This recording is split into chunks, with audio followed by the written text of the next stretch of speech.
अस्सलाम वालेकुम बच्चों। बच्चों, हमने पिछले वीडियो में क्या पढ़े थे? साचा नंबर 50 में क्या पढ़े थे हम? Very good. आवाज जाहिर करने वाले अल्फाज सांचा नंबर 50 में पढ़े थे। बच्चों, आज हम सांचा नंबर 27 पढ़ेंगे, जिसमें एक्सा लफ्ज शुरू में आने वाले या आखिर में आने वाले अल्फाज तैयार करने के लिए इस सांचे के पट्टियों का इस्तेमाल किया जाता है।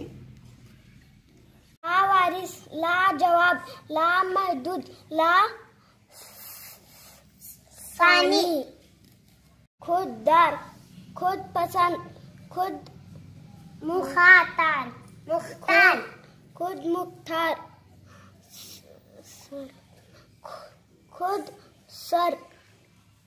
ना काम, ना दान, ना मुराद, ना नालायक। खैरदार, मालदार, जानदार, खुददार। खुशनुमा, खुश रंग, खुशगवार, खुशखत। शाह नवाज, दिल नवाज, गरीब नवाज, बंदे नवाज। उगाल दान, पान दान, खानदान, गुलदान। पली महल, लानी महल, लाल महल, ताज महल। सद बाल, अश्क बाल, जेल बाल, घल बाल। हम जोली, हम सफल, हम दल, हम लाज।